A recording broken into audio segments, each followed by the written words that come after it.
Écrasé comme ça, hein, mais ils sont plus très loin quand même hein, maintenant. Hein. Ils peuvent espérer revenir. Hein. 16 secondes.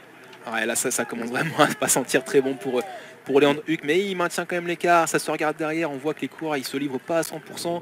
Ils savent hein, clairement, le premier qui fait l'effort, c'est celui qui s'expose le plus à ne pas gagner. Voilà, donc ils le savent tous, c'est un sprint après une course très exigeante, en haut d'une petite bosse, avec la chaleur, c'est clairement celui qui va réussir à garder son kick le plus tardivement possible, qui va pouvoir s'imposer, et ils le savent tous entièrement. Pour Leandre Huck hein, qui secoue la tête, qui donne tout ce qu'il a, mais ça paraît bien difficile. Hein. La flamme rouge qui est passée maintenant, on arrive dans le dernier kilomètre pour Leandre Huck et le groupe de poursuivants, vous voyez, hein, qui a encore quelques secondes, hein, il y a encore une vingtaine de secondes je pense pour Leandre Huck, mais quand je pense les poursuivants vont s'expliquer, il y a de grandes chances qu'ils reviennent sur Leandre Huck. Ouais, pour moi là c'est maintenant que le Vendée doit faire un choix, clairement. On voit, il y en a qui, enfin voilà, ils essayent de rouler un petit peu, mais c'est pas franc. Là on voit ça, il y a une attaque du coureur du Vendée, c'est eux qui ont la clé de la course, hein. Ouais, clairement, ça se regarde. Là, pour moi, s'il y en a un entre Louis Ardouin, Victor Vidal ou Hugo Millet qui c'est parti, va hein. pas, ouais, c'est parti pour le numéro 34, hein, Théo Lévesque. Ouais, Théo Lévesque va pouvoir gagner, je pense. Théo Lévesque hein, qui est parti très fort, le coureur originaire de Pornic, le puncher, grimpeur, qui est parti maintenant pour aller rechercher Leandre Huck et peut-être pour aller s'imposer. Ça se regarde derrière, je pense que c'est terminé. Théo Lévesque qui vient d'assommer les poursuivants. Ça y est, il est rentré sur Leandre Huck, donc là c'est maintenant que ça va se jouer. On est à un peu plus de 300 mètres de l'arrivée, 400 mètres peut-être maintenant, mais là Théo Lévesque clairement il va pouvoir le déposer Leandre Huck, c'est lui le plus frais. Et à mon avis on risque de voir un coureur vendéen lever les bras. Et voilà Théo Huck, Théo Lévesque qui arrive en solitaire maintenant, il a déposé Leandre Huck qui se sera bien battu jusqu'au bout. Mais voilà, 21 ans, originaire de Pornic, je le rappelle, bon puncher, grimpeur. Et le profil, on le disait tout à l'heure, le profil lui correspondait parfaitement. Le champion des Pays de la Loire va s'imposer. Un Vendéen, en tout cas du team Vendée U, va lever les bras ici aux Herbiers. C'est fait. Maintenant, il peut savourer Théo Lévesque. Voilà, il est porté, hein, il secoue, hein, c'est dur, mais voilà. Il n'en revient pas, il secoue la tête. Théo Lévesque, champion de France amateur après une super contre-attaque. Ouais, la classe, franchement, voilà, ils ont su jouer de leur supériorité. Il n'y a pas eu clairement de sacrifice. Et Leandre Huck qui termine deuxième. Hein. Félicitations à lui quand même, bravo. Ouais, bravo, franchement, c'est très très beau. Et le Vendée U qui fait un doublé. Hein. On voit Matteo Barusso qui fait troisième. Donc on aura deux coureurs du Vendée U sur le podium. Vraiment, je pense que là, on ne peut pas rêver mieux pour une formation vendéenne d'être aussi bien représentée sur une course aux Herbiers, sur leur territoire.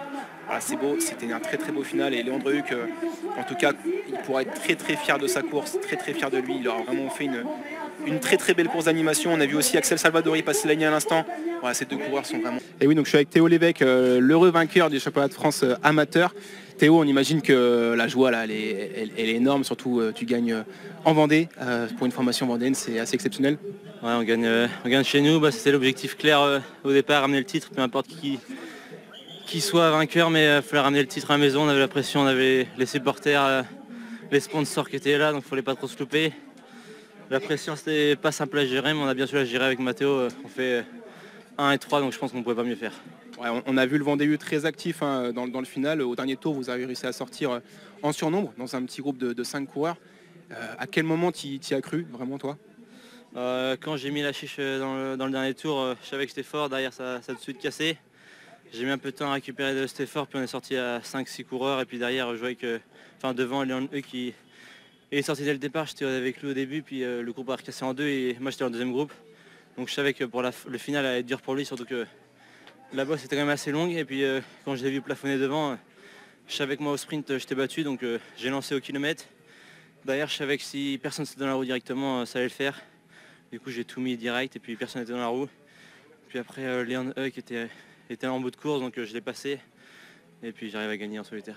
Ouais, on a vu Matteo Barusso juste avant faire un dernier relais à la flamme rouge. Est-ce que vous avez communiqué entre vous et c'était quoi la stratégie de l'équipe là? Non, si on serait arrivé au sprint, j'aurais lancé Matteo parce qu'il est plus rapide que moi. Mais là, j'ai voulu tenter ma chance dans le final. Je savais qu'au pire, si je me faisais reprendre, j'allais faire un sprint long pour emmener Matteo, et puis personne n'était dans la roue, donc c'était bon.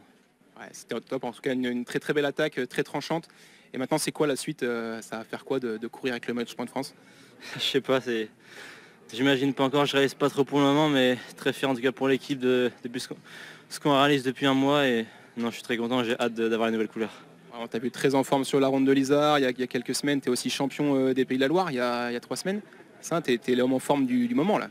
Ouais, c'est la 4e victoire en 3 semaines et là je gagne la plus belle de la saison. Donc non, très satisfait de mon mois de reprise, le mois de juin là. Donc après cette période compliquée là, je vois que le travail paye enfin et là je suis vraiment au top de ma forme.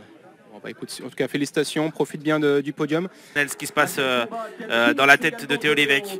Il nous disait tout à l'heure en interview, il avait un peu du mal à réaliser, hein, Théo, lui qui est originaire de Pornic, hein, qui est de la région et qui en a peut-être rêvé dans ces dernières semaines de ce titre de champion de France. Et ben voilà, c'est l'occasion.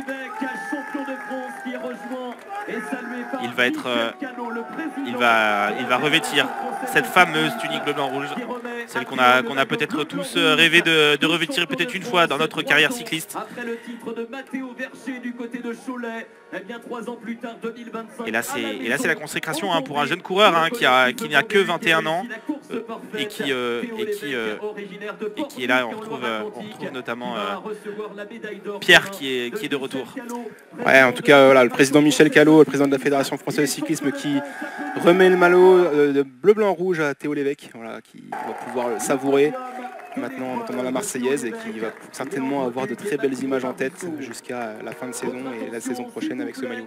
Je vous propose, Pierre, qu'on écoute la Marseillaise, qu'on vous laisse vivre en live cette Marseillaise et ce titre de Théo Lévesque.